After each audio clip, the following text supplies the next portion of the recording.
Hi there friends, this is Grace and welcome to my channel. Welcome to December. I can't believe that we are the start of the last month of 2021. Feels like it was just yesterday when I started this particular series. Anyways, we are on letter W and I decided to use my wooden stamps. I know I had featured stamps already for S, but stamps is just one of those things that I have a few that and I don't really use them. And so for this one, I specifically focused on wooden stamps. One of the goals that I've had for this particular series is, of course, to see if what I am keeping in my stash is worth keeping. And I have purged a lot of my wooden stamps, but there were a few that I still keep. And so this is my way of evaluating if those particular items are still worth keeping. And I have to tell you, some of these I have found a new love for them or appreciation for them. So if you are not playing along or if you're interested in playing along, try it. I feel like I've learned so much about the way I scrapbook, why I keep the things that I keep, and why I should not hold on to other things in my stash. So, anyways, because it is Christmas or it's December, I wanted to create some Christmas layouts, and these are pictures from, I think this was last year's. Yes, I want to say this was last year. There is a few communities in our city that does the Christmas light show. And I say communities because there are some areas that just have like this big house that has a lot of lights, but then there's also like neighborhoods that have a few houses that have Christmas lights and all of that fun things to look at.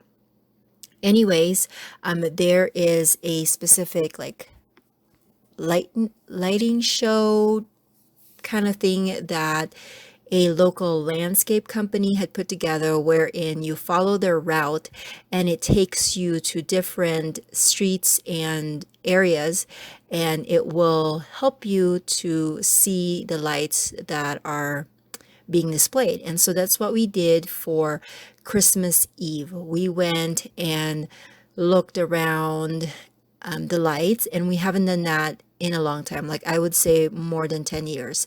And so this is like the first time that my youngest, who is 7, was able to go and drive around for a lighting show. And I wanted to make sure that I capture that and that I just basically, document the event. And so I took pictures. So most of these pictures are pretty dark because of the lighting, because, it's nighttime. That's the best time to see these lights. And so they're not the best, but I still wanted to capture them. And so that's what I'm going to do. And because the photos are dark, I decided to go with a lighter background paper. And I had this paper pack that I got from Michael's about 2 years ago. And at first I was thinking I'm just going to go with a pattern paper background, but because there's certain things in my scrapbooking that I'm kind of, I'm used to a certain look, I'm going to end up adding a few things to have a border around my page, and I'll show that to you later. But my game plan for using my wooden stamps is to make my own embellishments. And then also I have this wooden letter stamp, and I was thinking of using that as part of my title. So right now I am just creating my background. I've cut my papers, and I've put my photos in the middle.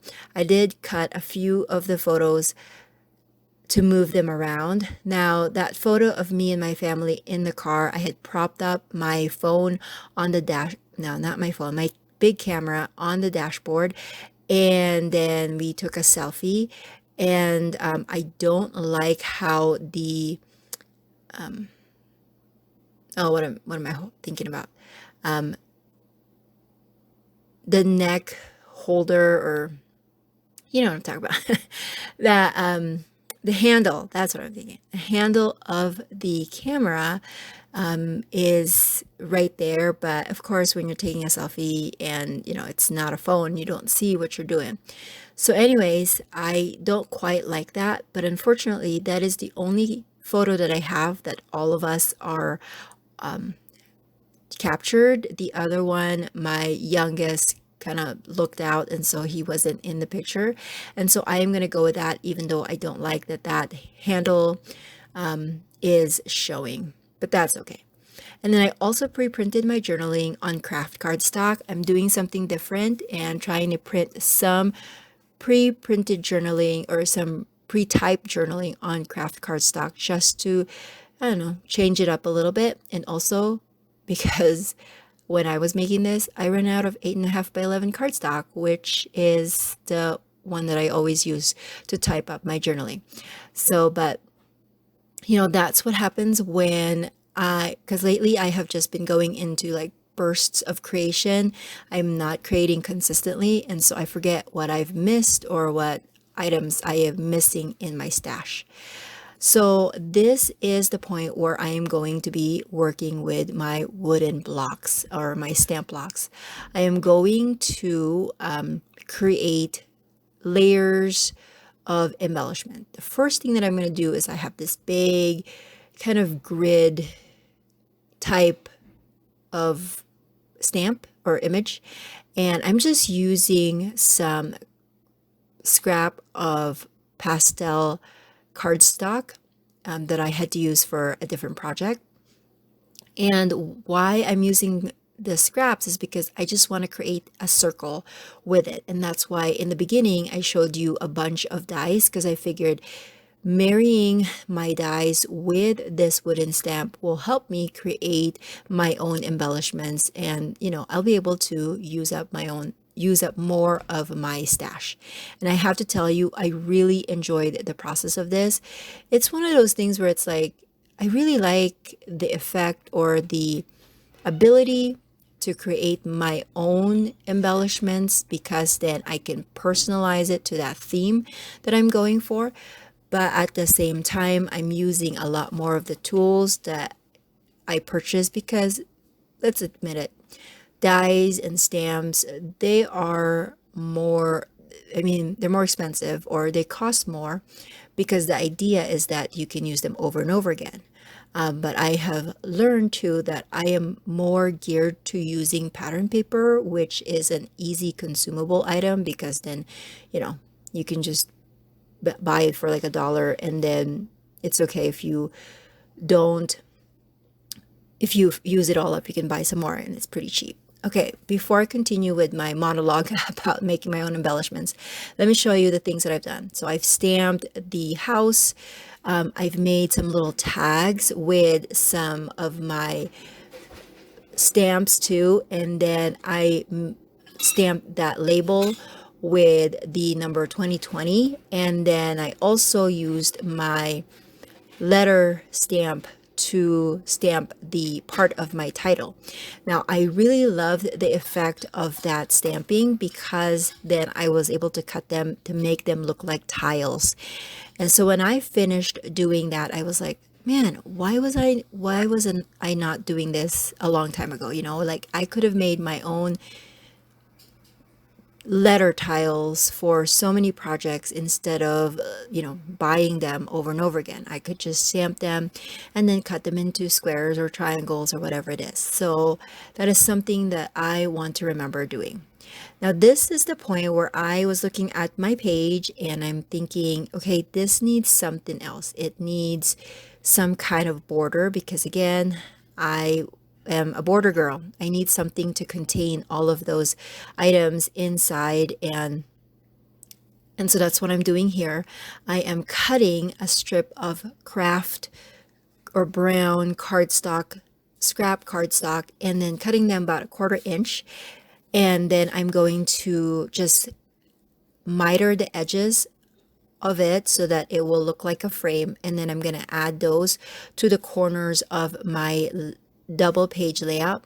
And I gotta tell you, I like that better than just a floating I shouldn't say a floating, but just that whole piece of pattern paper. I really like my borders. I don't know what else to say. I I like the look of it. I like looking at people and how they use just a pattern paper as a background. I like how they make that work, but for my eye, I feel like it needs to be grounded. It always needs to be grounded. And so that's what I do here. Another thing that I was so excited to use, and I've used this before, but that die with all the buildings, that's from my favorite things. And I originally bought that thinking that I could use that when I mass produce some cards, kind of like that idea of Silent Night, or like, like that quiet night when Christ came, like that kind of thought. But I was able to use it here, and I cut it out from silver cardstock, which worked really well because it reminded me of how shiny a house is when they have lights. I even had the idea of maybe adding some rhinestones or sequins to some of them to mimic the lights, but then I was thinking, oh man, that's a lot more work than I want to invest in this page. So I'm just going to keep them as is, but I really love how I was able to add that. So with the stamp, as you can see, I cut out the paper that I had stamped that those grids with circle, and then I backed that up with some red, just a scallop cardstock. And then I'm gonna layer the house and then a tag that says Merry Christmas or like joy to all. And that's my embellishment. I'm gonna do that 3 times so that it will create the visual triangle. And then now with this 2020 label, I am adding that to the bottom of my journaling. And then I am threading some twine there, some green twine, to give it some texture and also some more layers. And I really like how this looked. I also cut out the word wonderful, and that's going to be part of my title along with the words light and show. And again, if I haven't said it 20 times already, I love the result of this.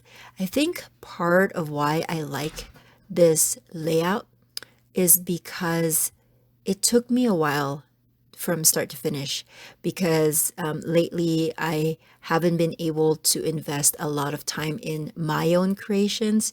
I do, so I've been teaching art at my local elementary school since the end of August. And so it looks like I'm going to be the long-term sub for the rest of the year. So I have been doing some artsy stuff, just not, the paper crafting that I love. And so, I mean, it's been good. I've learned a lot, but all of my own projects have been put on the wayside. But with this, I want to say it took me at least 2 weeks, just on and off, to get this done. Stamping one day and cutting another day and putting together another day. So this is, I would want to say this is a labor of love, but at the same time, I love the results because there's that time in between of stewing, of like thinking, of, just looking at the layout itself and figuring out, do I even want to bother with this? Do I even want to, put this together, or is it worth it? And things like that. I like that. So I guess what I'm trying to say is that sometimes I guess it's okay if we are slow in our crafting, because there's beauty in that. There's learning in that. When we slow down, we're not always rushing to get as many layouts as we can in a day or in a month or in a week. And that is me learning it the hard way, because I was one of those people who were like, I need to get those stuff done. I need to get as many layouts as I can this week or this month or, today. And just, it's okay if I only make one layout for the day or for the week, or even, well, maybe I should say for the month, because that will be so sad. That means that I didn't have enough time to, create for myself. But I'm okay if in 2 weeks time I'm only making one layout. But that layout was produced with a lot of thinking involved and not just like, you know, gluing things and just, I guess sometimes that works too, but in my season of my life right now, I enjoy the process more when I'm stewing a little bit on the details of my layout. And this is an example of that. And I really, really enjoyed it. So the bottom line is wooden stamps are going to stay in my stash, specifically these ones. There are some wooden stamps. Where was it? Oh, I guess I haven't shown it here yet, but there is a tag that has the Christmas tree on there and has like Merry Christmas. I've had that, I think, almost 15 years or maybe even older. And I'm deciding that that image is just not bold enough for me. Like it's not going to do anything for me. This one right here that I'm moving around, and I hope I'm going to show it again. But that one I am letting go.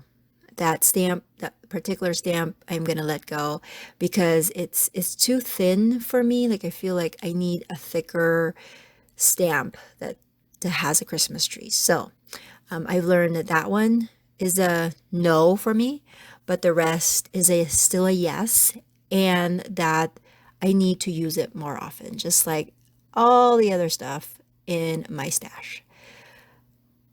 So I am nearing the end. I can't believe that I've talked for almost 17 minutes about this layout, but I did really love it. I think it's one of my favorites that I have created during this series and maybe during this year. If you are interested in learning more about this series, make sure you check out the playlist and let me know what you've been doing to destash or to love your stash more. And I'll see you guys in the next video. Bye.